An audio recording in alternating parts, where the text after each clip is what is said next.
Perfect ఉండే ఆలు curry chapati. ఇందుకోసం కుక్కర్లో ఆయిల్ పోసి ఆయిల్ హీట్ అయ్యాక ఆవాలు వేసి ఆనియన్ ఇంకా పచ్చిమిర్చి ముక్కల్ని వేసి వేయించుకోవాలి. అందులో కొంచెం కరివేపాకు వేసుకోవాలి. 1 టేబుల్ స్పూన్ అల్లం పేస్ట్ వేసుకోవాలి.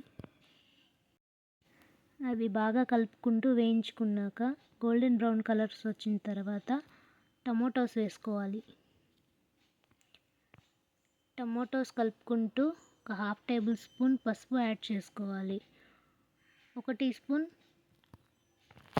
ఉప్పు వేసుకొని టమోటాలు బాగా మగ్గేంత వరకు కలుపుకుంటూ ఉడికించుకోవాలి. అందులో 1 టేబుల్ స్పూన్ కారం వేసుకోవాలి. 1 టేబుల్ స్పూన్ ధనియాల పొడి వేసుకొని ముందుగానే ఉడికించి పెట్టుకున్న ఆలుగడ్డలు వేసుకోవాలి. కలుపుకుంటూ ఒక 2 మినిట్స్ ఉడికించుకొని తగినన్ని వాటర్ పోసుకోవాలి.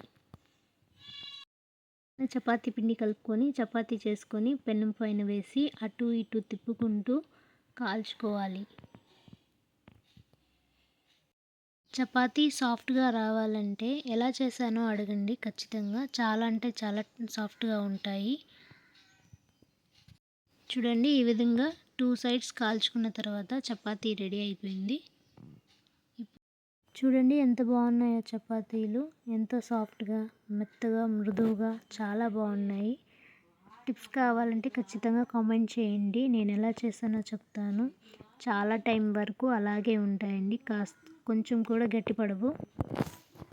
గమనించారో లేదో చపాతీలో నేను ఒక పిండి యాడ్ చేశాను. తెలిస్తే కామెంట్ చేయండి.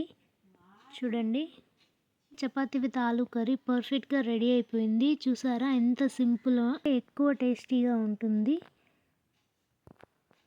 మీరు ట్రై చేసి మీకు ఎలా వచ్చిందో కామెంట్ చేయండి అండ్ సబ్స్క్రైబ్ చేయండి ప్లీజ్.